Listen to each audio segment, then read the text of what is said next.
के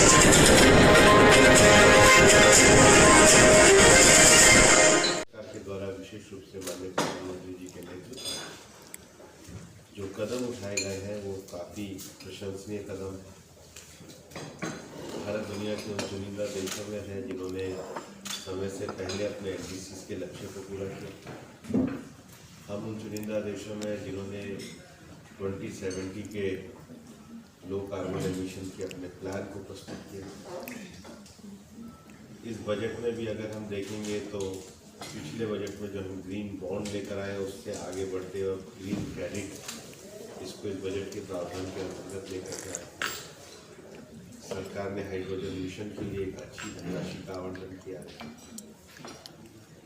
इसके साथ ही साथ पहली बार देश में वेटलैंड की चिंता की गई है और मंत्रालय ने जो 75 आज़ादी के 75 वर्ष में जो 75 वेटलैंड साइट्स रामासर साइट्स बनाई हैं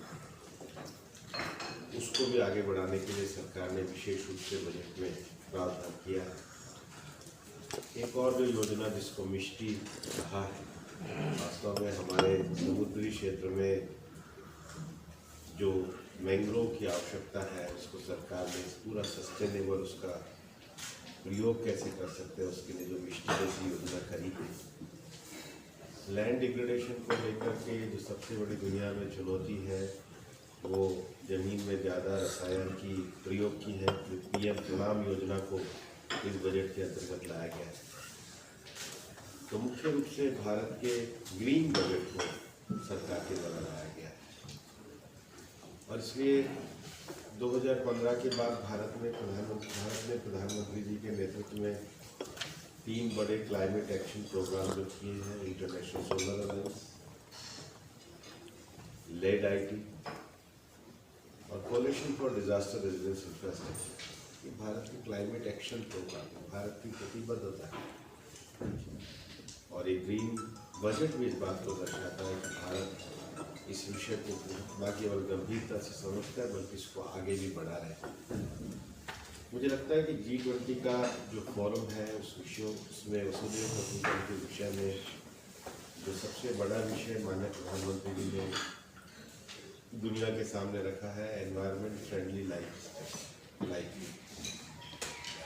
मिनिस्ट्री में उसको भी लेकर के काफ़ी इनिशिएटिव किए जा रहे हैं।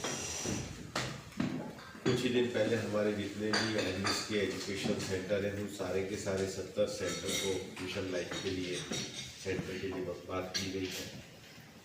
2 दिन पहले गोवा में लाइफ के विज़न को वेटलैंड के साथ बढ़ाते हुए देश भर के वेटलैंड मित्रों की वर्कशॉप की गई, उनके एक्सपीरियंस शेयर किए गए, उनके आइडिया शेयर किए गए। लेकिन डोमेस्टिकली हम सब विषयों को कर रहे हैं, लेकिन G20 एक ऐसी व्यवस्था है जिसके अंतर्गत अंतर्राष्ट्रीय स्तर पर भी जो पॉलिसी मेकर्स इकट्ठे होंगे उसमें इस विषयों को आगे बढ़ाया जाए। और अभी हमारे डिपार्टमेंट के एडिशनल सेक्रेटरी ऋचा जी ने बहुत विस्तार से G20 के विषयों को रखा, इसलिए मैंने तो डोमेस्टिकली जो बजट और सरकार का विज़न है वो आपके सामने रखा। फिर भी अगर आपके पास कोई प्रश्न है G20 को लेकर तो हमारे अधिकारी को